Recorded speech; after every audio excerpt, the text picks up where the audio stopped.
Assalamualaikum warahmatullahi wabarakatuh. Alhamdulillah, wassalatu wassalamu ala rasulillah.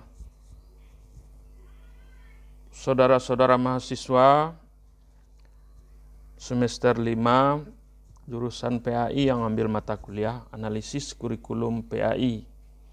Setelah kita bicara tentang kurikulum 2013, baik konsepnya maupun cara pengembangannya, prinsip-prinsip pengembangannya yang sudah kita ketahui, inti dari kurikulum 2013 adalah menjaga keseimbangan antara hard skill dan soft skill.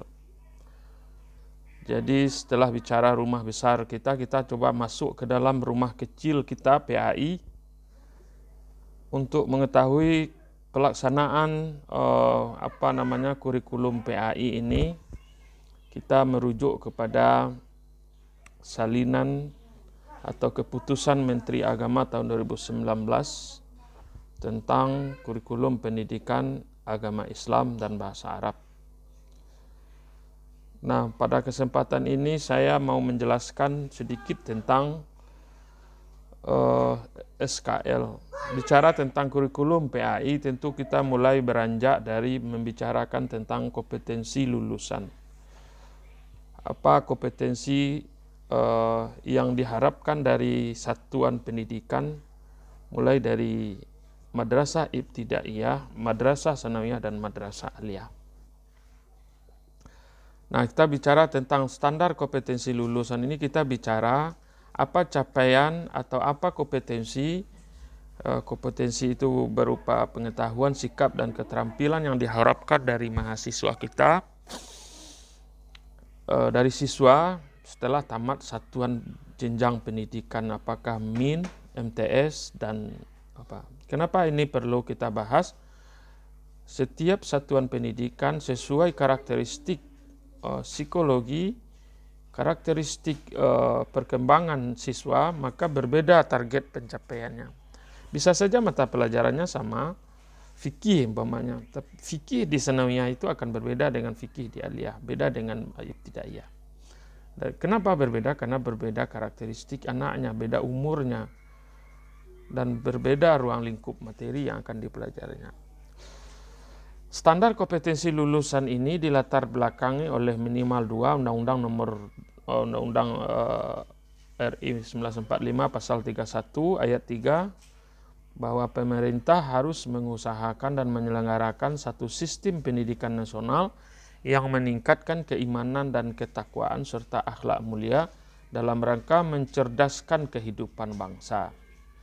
Nah, oleh sebab itu pasal 3 ayat 3 ini, dasar kita ini guru-guru agama, kita masih berpegang pada Undang-Undang 45 ayat 31, maka agama itu, peningkatan keimanan ketakwaan itu amanat dari undang-undang. Inilah pijakan kita sebelum kita bicara PAI.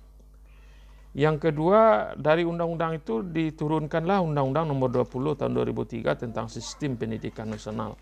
Pasal 3-nya menegaskan bahwa pendidikan nasional berfungsi mengembangkan kemampuan dan membentuk watak serta peradaban bangsa yang bermanfaat dalam rangka mencerdaskan kehidupan bangsa, bertujuan untuk mengembangkan potensi peserta didik agar menjadi manusia beriman, bertakwa kepada Tuhan Yang Maha Esa, berakhlak mulia, berilmu, cakap, kreatif, mandiri, menjadi warga negara demokratis serta bertanggung jawab. Ini amanat dalam Undang-Undang nomor 20 tahun 2003 tentang sistem pendidikan nasional yang harus dasar bagi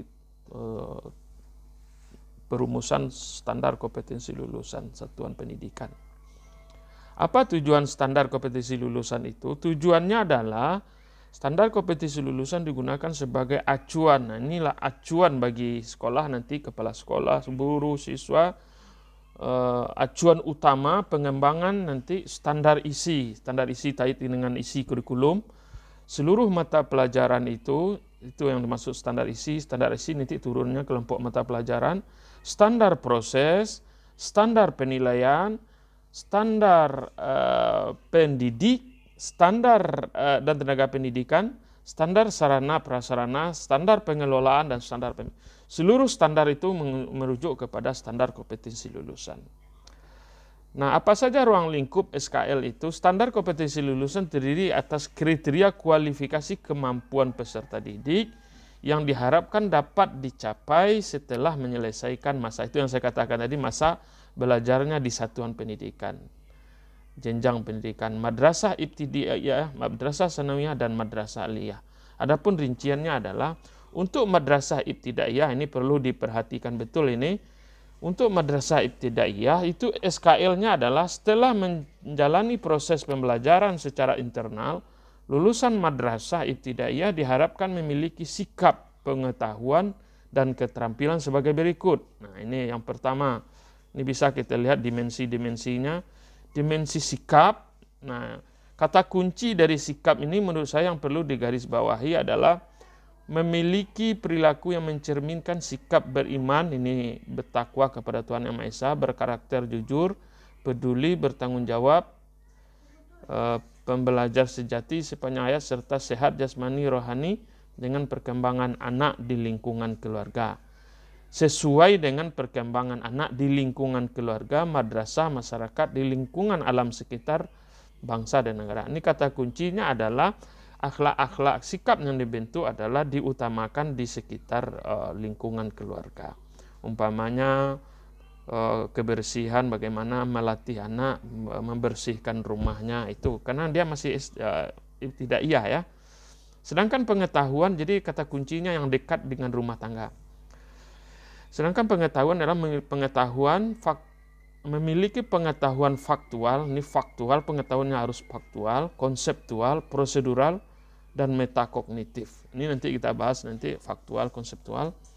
Kemudian teknologi pada tingkat dasar berkenan dengan ilmu pengetahuan, teknologi, seni, budaya, mampu mengaitkan pengetahuan di atas dalam konteks diri sendiri, keluarga, madrasah, masyarakat, dan lingkungan alam sekitar, bangsa dan negara. Nah, kita bicara kalau di bangsa dan negara ya. Jadi kalau di sanawiyah pengetahuan itu harus faktual. Faktual itu harus pengetahuan terbaru ya. Konseptual dia juga mulai diajarkan konseptual, prosedural, metakognitif. Kemudian yang ketiga, keterampilan, memiliki keterampilan berpikir dan bertindak kreatif, produktif, kritis, mandiri, kolaboratif, dan komunikatif melalui pendekatan ilmiah sesuai dengan tahap perkembangan anak yang relevan dengan tugas yang diberikan.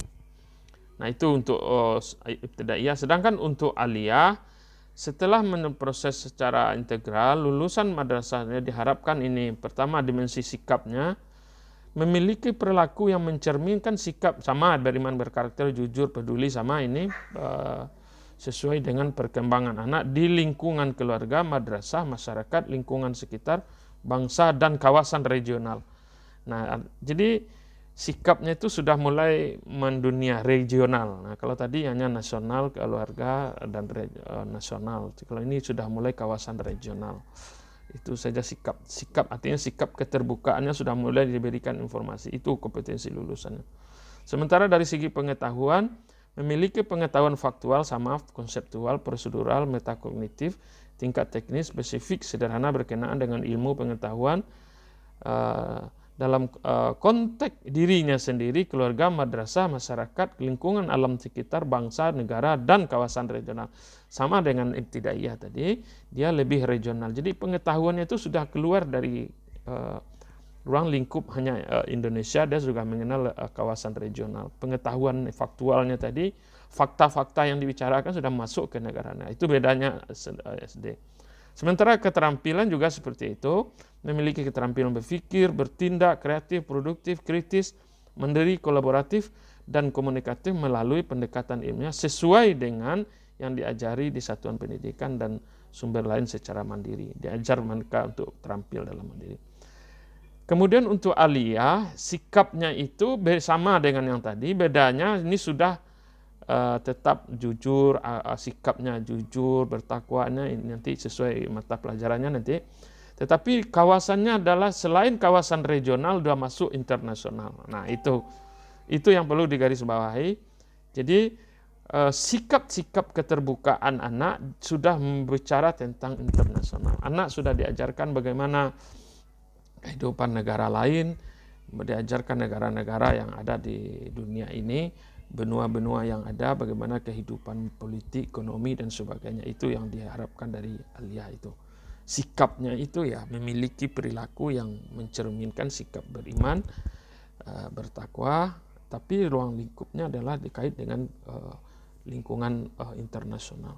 Pengetahuannya juga begitu, sama dengan yang tadi, cuman bedanya kawasannya saja yang beda. Samping dia sudah mengenal pengetahuan faktual, fakta-fakta, konsepnya itu sudah internasional. Begitu juga keterampilan. Nah, ini keterampilan juga mereka juga sudah diajarkan pendidikan sumber secara mandiri. Saya kira itu yang perlu kita bahas dalam SKL ini, saudara-saudara. Jadi nanti SKL inilah yang menjadi rujukan tadi kalau bicara sikap, umpamanya di madrasah aliyah sikap itu apa, beriman, bertakwa. Nanti turunannya adalah mata pelajaran standar kompetensi inti. Nah, kompetensi inti itu adalah kelompok mata pelajaran standar gurunya semuanya merujuk kepada SKL ini. Itu yang dimaksud dengan SKL. Jadi SKL itu kalau kita artikan secara sederhana tadi bisa kita lihat dalam ruang lingkup ini, standar kompetensi lulusan terdiri atas kriteria, ini yang dimaksud SKL, kualifikasi kemampuan peserta didik, kualifikasi kemampuan peserta didik yang diharapkan dapat dicapai setelah menyelesaikan masa belajarnya di satuan pendidikan pada jenjang madrasah ibtidaiyah, madrasah sanawiyah, madrasah ahliyah. Ruang lingkupnya ada sikap, pengetahuan, dan keterampilan. Nanti bedanya adalah dari segi sikap dan pengetahuan. Kalau dia SD, dia sikap dan pengetahuannya itu masih ruang lingkup kehidupan berbangsa. Kemudian kalau di sanawiyah sudah mulai ke fakta-fakta itu bicara tentang kehidupan regional. Kalau di aliyah sudah kehidupan internasional. Demikian saja, semoga ada manfaatnya. Silakan diberi komentar, nanti dirangkum. Kalau ada yang bertanya nanti kita persilahkan. Terima kasih. Assalamualaikum warahmatullahi wabarakatuh.